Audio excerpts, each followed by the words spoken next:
Reciba un caluroso saludo usted que está escuchando este mensaje. El tema que quiero compartirle es personas y actitudes en torno al niño de Belén.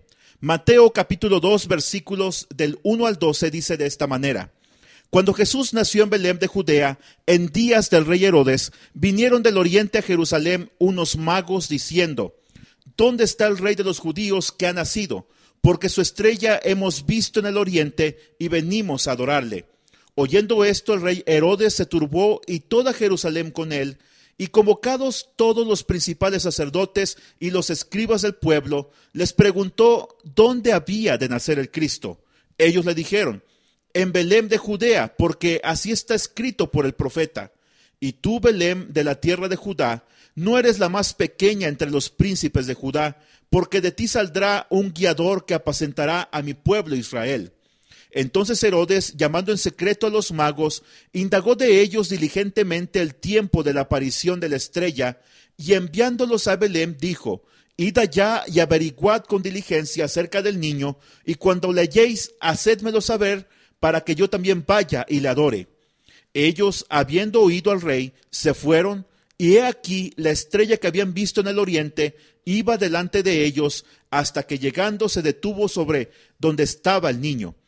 Al ver la estrella, se regocijaron con muy grande gozo, y al entrar en la casa, vieron al niño con su madre María, y postrándose lo adoraron, y abrieron sus tesoros, le ofrecieron presentes, oro, incienso y mirra. Pero siendo avisados por revelación en sueños que no volviesen a Herodes, regresaron a su tierra por otro camino. Hoy las multitudes acuden a presenciar los llamados nacimientos, y estos producen admiración por lo elaborado de sus diseños, los cuales pueden llegar a ser una verdadera obra de arte. Sin embargo, hace 2000 años ocurrió el primer y original cuadro del nacimiento, cuando el Hijo de Dios se hizo hombre al hacerse un pequeño bebé en el pueblo de Belén.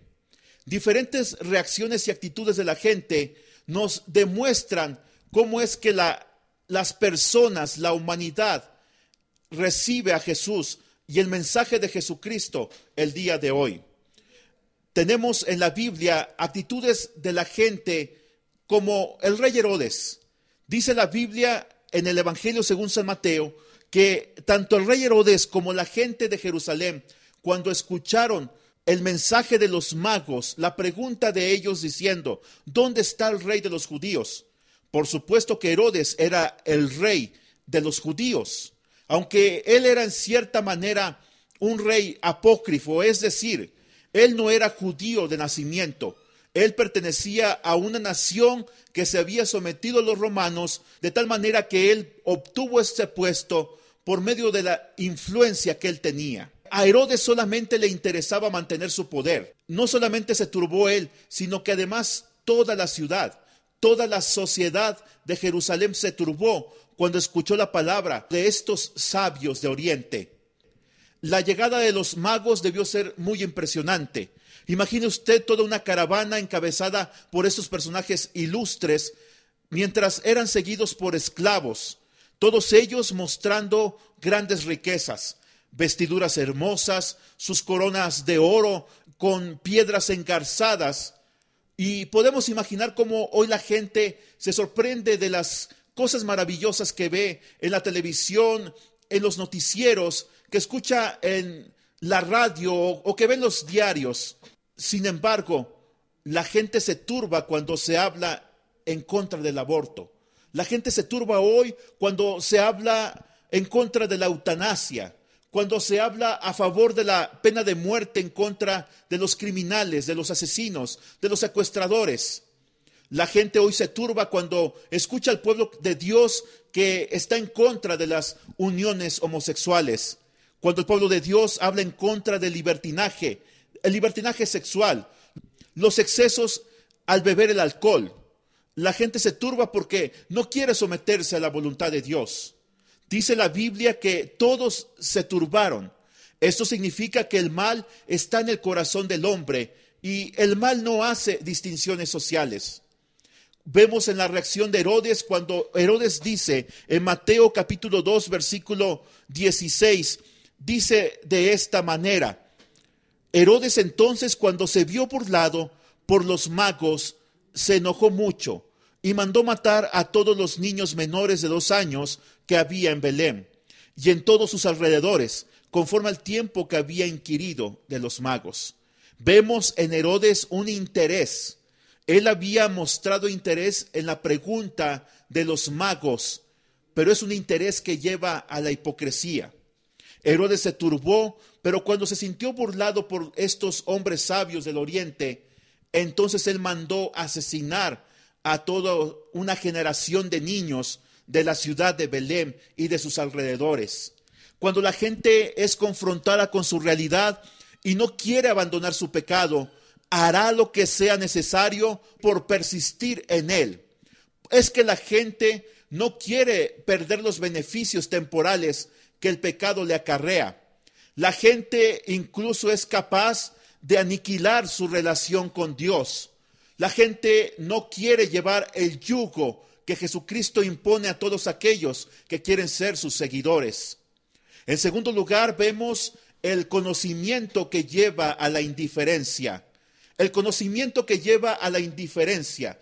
Dice la palabra de Dios que en Jerusalén, precisamente la clase alta, los sacerdotes principales y los escribas, eran las personas que tenían más conocimiento acerca de la palabra de Dios.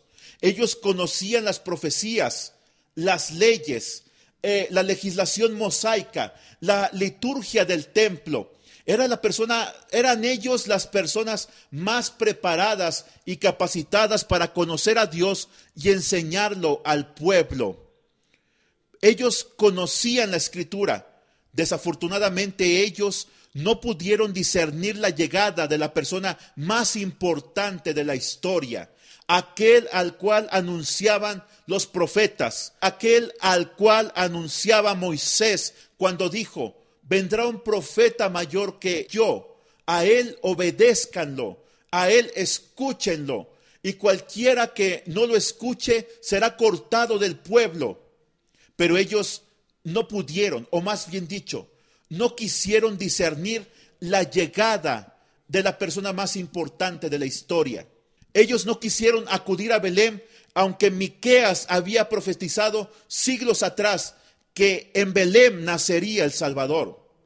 No quisieron acudir porque no supieron discernir que Dios también se manifiesta a través de lo simple. Una virgen concibiendo, un establo abrigando a un bebé, un niño envuelto en pañales acostado en un pesebre.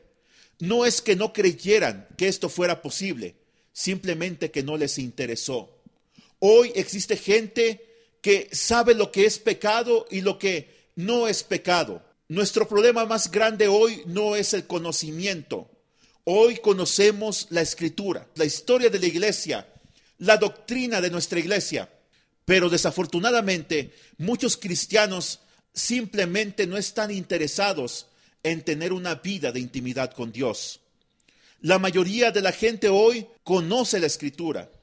Los cristianos hoy conocen la gran comisión dicha en Mateo capítulo 28, versículos 19 al 20, pero sencillamente no les interesa que las almas se estén perdiendo. Muchos creyentes hoy saben que su matrimonio se está destruyendo a causa de la infidelidad, del pecado, de la falta de lealtad. Muchos creyentes y padres hoy saben que sus hijos se están perdiendo en las drogas, en el libertinaje sexual, en el desenfreno, pero sencillamente no les interesa. Conocen aquella palabra manifestada por el caudillo Josué en Josué 24:16 que dice: yo y mi casa serviremos al Señor. Lo conocen de memoria, pero no han querido tomar su lugar de liderazgo. La Biblia dice en Santiago capítulo 4 versículo 17: el que sabe hacer lo bueno y no lo hace, le es pecado. Es el conocimiento que te lleva a la indiferencia. En tercer lugar, tenemos una búsqueda que lleva a la adoración. Una búsqueda representada por estos magos que venían del oriente. Ellos en realidad eran unos sabios. Provenían de la parte más oriental de Asia, de Caldea específicamente, lo que alguna vez fue el gran imperio persa. Más que reyes, eran consejeros reales. Ellos eran personas experimentadas en los astros, no astrólogos necesariamente, sino más bien estudiosos de la astronomía. La astronomía es una ciencia y ellos se dedicaban a estudiar el movimiento de los cuerpos celestes, las estrellas, las lunas, los planetas, el sol. Eran investigadores preparados. Seguramente conocían las profecías de Daniel con respecto al Mesías, pero desconocían las profecías de Miqueas capítulo 5 versículo 2, cuando este profeta de Dios llegó a expresar: tú, Belén, de la tierra de Judá, no eres la más pequeña entre los príncipes de Judá, porque de ti saldrá un guiador que apacentará a mi pueblo Israel. Lo que más les sorprendió a ellos fue la aparición de una estrella excepcional. Aunque ellos tenían una mente científica, no cuestionaron el milagro, lo vieron como una señal del Dios Altísimo. Es que Dios es dueño del universo, Él es el creador de las estrellas. Lo que nos sorprende realmente es la disposición de estos hombres para emprender un largo viaje. Ellos dejaron sus ocupaciones, sus altos cargos en el gobierno y sus riquezas.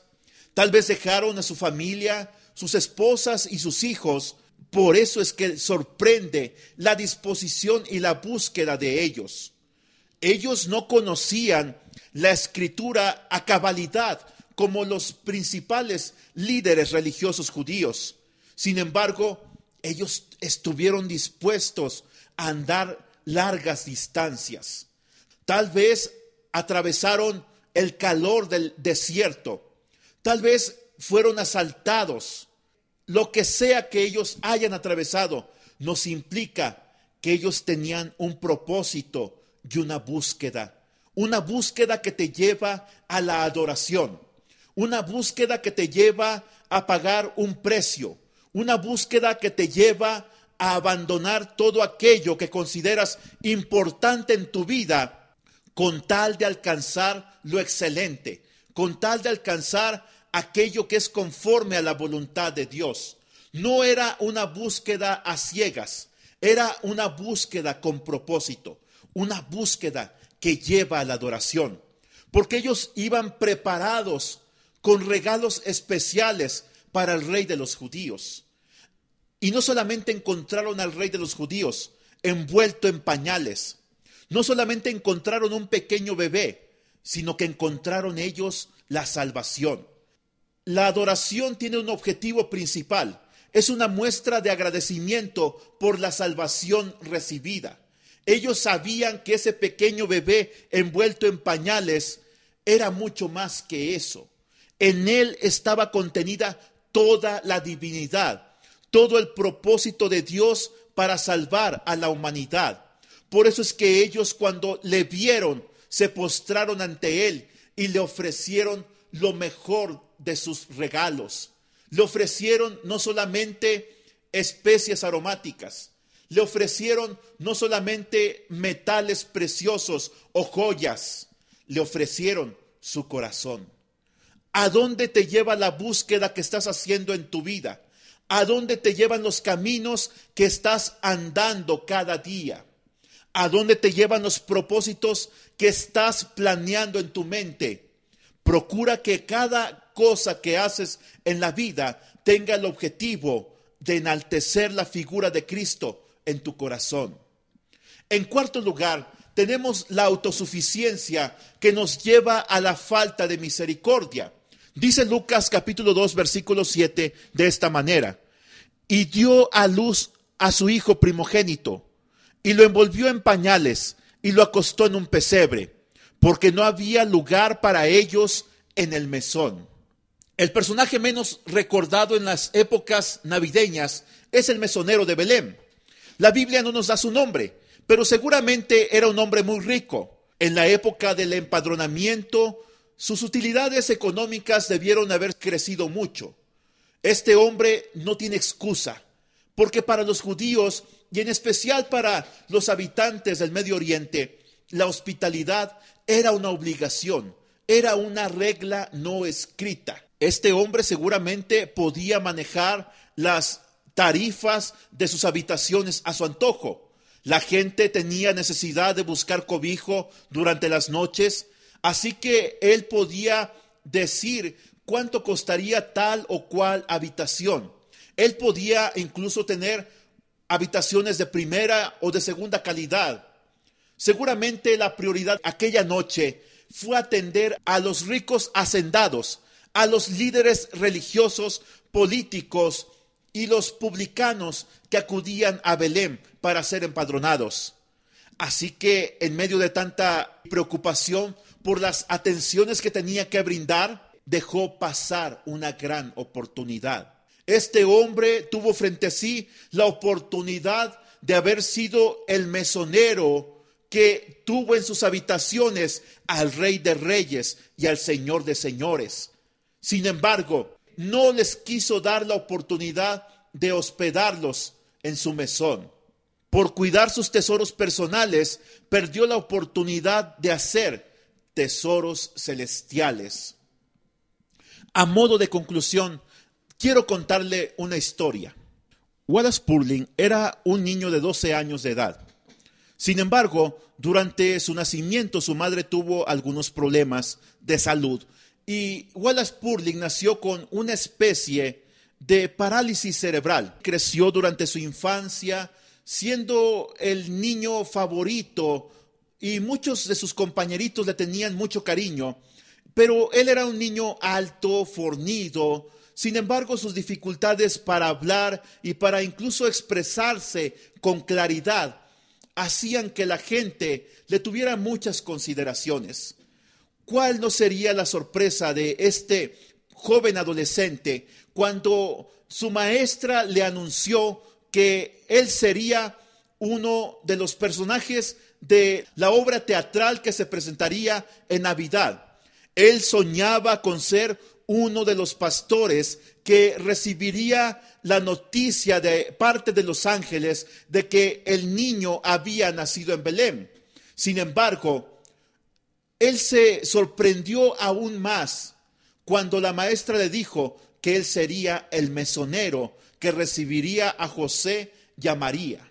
Él se preparó con ahínco para realizar de la mejor manera su papel.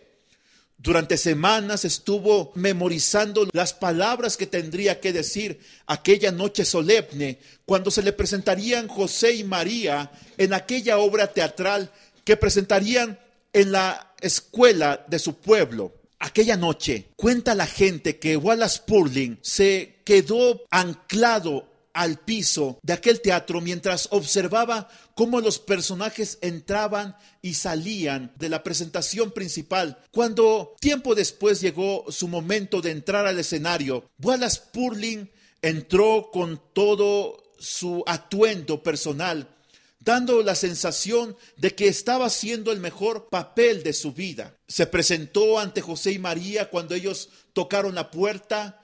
Salió con un rostro que mostraba una gran negativa. Con su voz ronca llegó a decirle a José y María, ¿qué es lo que quieren? Y José le dijo, Señor, necesitamos una habitación. Mi esposa está encinta, está a punto de dar a luz, así que por favor, réntenos una habitación. Aquel mesonero, con una voz un tanto colérica, le respondió, las habitaciones están llenas, lo siento, váyanse, no me quiten más el tiempo. José, entristecido por la reacción del mesonero, le suplicó y le dijo, mira, mi esposa ya no puede resistir más, por favor déjela pasar. Wallace Purling le dijo, no, váyanse, no me quiten el tiempo. Acto seguido cerró la puerta. José y María, con un rostro que casi se podía ver que salían las lágrimas, emprendieron su viaje de regreso, cuando de pronto y ante la sorpresa de todo mundo, se pudo ver cómo el mesonero abría la puerta nuevamente y se quedaba viendo con tristeza a aquel hombre y aquella mujer que marchaban lentamente. Y de pronto el mesonero les gritó, les suplicó literalmente, José, María, no se vayan, por favor. por favor regresen. Tengo una habitación, es mi propia habitación. Vuelvan. María, tú te puedes quedar en mi cama. José, tú puedes atender a tu esposa en mi habitación. Que el niño nazca ahí. Yo les regalo mi habitación, pero por favor, no se vayan. La gente se quedó sorprendida ante estas palabras del mesonero. Lo que en la historia bíblica no sucedió, este jovencito se atrevió a hacerlo. Se tomó su papel tan en serio que se enterneció ante la sola posibilidad de que el niño de Belén no tuviera un lugar digno para venir a este mundo. Así que él le ofreció su propia habitación. Así que él le abrió su corazón. Le ofreció del mejor tesoro de su corazón. Estos hombres sabios que le he contado, que a través de la Biblia le ofrecieron a Jesucristo incienso, oro y mirra, no solamente le ofrecieron eso. El incienso se ofrece solamente para Dios en adoración. La mirra representaba el sacrificio vicario de Cristo en la cruz, mientras que el oro es un regalo que se ofrece a los reyes. Es un regalo que ellos le ofrecieron al Rey de Reyes y Señor de Señores. Ellos le reconocieron como su Salvador, le reconocieron como Dios, le reconocieron como el Rey y Señor de sus vidas. ¿Cómo ve usted a Jesucristo? ¿Cuál es su actitud ante Él? ¿Cuál es su actitud ante el niño de Belén, que un día fue el hombre que cargó la cruz y enfrentó el oprobio, enfrentó el sufrimiento, enfrentó las burlas y enfrentó la muerte? ¿Cuál es su actitud ante Jesucristo, el Hijo de Dios? Que Dios le bendiga. Esperamos que estas palabras le lleven a una vida mejor. Esperamos que en estas fechas navideñas usted recuerde el motivo principal por el cual Jesucristo se hizo hombre, para que los hijos de los hombres fuéramos hechos hijos de Dios.